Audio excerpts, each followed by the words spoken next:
Brought to you by Vega, powered by Sensodyne and Vinyl. Grow ZLPC. Associate sponsor UltraTech cement. બારે માસ જોવા મળી રહ્યું છે, કારણ કે વૃક્ષો ક્યારેય બોલતા નથી કે આખરે અમને કોણ બચાવશે. પાંજરાપોળ જંકશન પર પણ આ જ પ્રકારની સ્થિતિ જોવા મળી રહી છે. કેટલાક સ્થાનિકો છે કે જેઓએ રાત્રિ દરમિયાન વિરોધ કર્યો અને ઊભી પૂંછડીએ જે વૃક્ષ કાપવા માટે આવેલા વ્યક્તિઓ હતા તેમણે ભાગવું પડ્યું. કેટલાક લોકો સાથે વાત કરીએ. શું માંગણી છે આપની?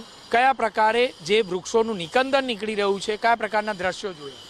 અમે કાલે આવ્યા હતા રાત્રે 11:15 વાગ્યાની આસપાસ, ત્યારે 2 ઝાડ એ લોકોએ ઓલરેડી કાપી દીધા હતા અને ત્રીજું ઝાડ કાપવાની તૈયારીમાં હતા. અમારા દ્વારા પૂછવામાં આવ્યું કે તમે શેના માટે અને કોની પરમિશનથી આ ઝાડ કાપો છો. તેમણે એવું કીધું કે અમદાવાદ મ્યુનિસિપલ કોર્પોરેશને અમને કોન્ટ્રાક્ટ આપેલો છે અને અમે ઝાડ કાપી છે. તો અમે એમને એવું કીધું કે અમે અહીંયા વર્ષોથી રહીએ છીએ, તમારે અમને એટલીસ્ટ 15-20 દિવસ પહેલાં નોટિસ આપીને કંઈ જાણ કરવી જોઈતી હતી, અથવા અમારી જોડે મૌખિક રીતે વાત કરવી જોઈતી કે આટલા જૂના ઝાડ કાપવાની શું જરૂર પડી. તો એ લોકો એવું કીધું કે અહીંયા ઓવરબ્રિજ બને છે અને સર્વિસ રોડ માટે અમે ઝાડ કાપી રહ્યા છે. જેમ કે થોડા ટાઈમ પહેલાં છાપામાં વસ્તુ આવી ગઈ હતી કે આઈઆઈએમ અને એનઆઈડીના એક્સપર્ટ દ્વારા અહીંયા બ્રિજની પરમિશન એ લોકોએ નહોતું કીધું કે અહીંયા પાંજરાપોળથી આઈએમ બ્રિજ બનાવશો, એના કરતાં બેટર છે નહેરુનગરથી એલડી એન્જિનિયરિંગ સાઈડનો બ્રિજ બનાવશો, એ ટ્રાફિકની સમસ્યા વધારે હલ કરશે. આ વસ્તુ છાપામાં પણ આવી ગઈ હતી. આપણે એમને એ બી કીધું કે આ વસ્તુ તમે શેના માટે કરી રહ્યા છો. તમે કીધું મારી પાસે ઉપરથી ઓર્ડર છે ને અમે ઝાડ કાપવા બહુ જ જરૂરી છે. જેમ કે મોટાભાગના ઝાડ 50 કરતાં વધારે વર્ષ જૂના ઝાડ છે. શું માનવું છે બેન, જે રીતે વૃક્ષોનું નિકંદન નીકળી રહ્યું છે, આપની કયા પ્રકારની લાગણી? આ વખતેની અમદાવાદની જે ગરમી હતી એ ના તો 30 હજી બી છે, ના તો 30 હતી, ના 32 હતી, ના 36 હતી. ધેટ વોઝ 46 ડિગ્રી ગરમી.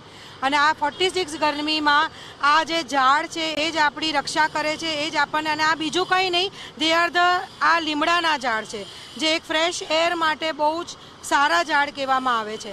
એ બી છે. બીજી વસ્તુ કે જ્યારે આ ઝાડ કાપવામાં આવ્યા ત્યારે નાના નાના બચ્ચા મરી ગયા, કેટલા ખિસકોલીના બચ્ચા મરી ગયા, કેટલા બધા કબૂતર મરી ગયા, પક્ષીઓ મરી ગયા. અમે લોકો ફરીથી ચીપકો મુવમેન્ટ સ્ટાર્ટ કરી દઈએ. તમે ઝાડ નથી કાપી શકતા.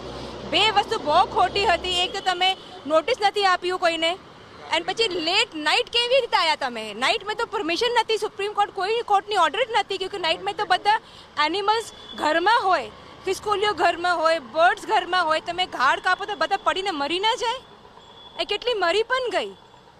ટૂંકમાં કહીએ તો સ્થાનિકોની માંગણી છે કે જે બ્રિજની દિશા નક્કી કરવામાં આવી છે તે ભૂલ ભરેલી છે, અથવા તો કેટલાક લોકોના નક્કી કરેલા નિશ્ચિત કરેલા કમર્શિયલ એકમોને લાભ કરાવવાના હેતુસર આ દિશા બદલવામાં આવી છે. અને જો હવે વૃક્ષોનું નિકંદન નીકળશે તો આગામી સમયમાં આંદોલન કરવામાં આવશે.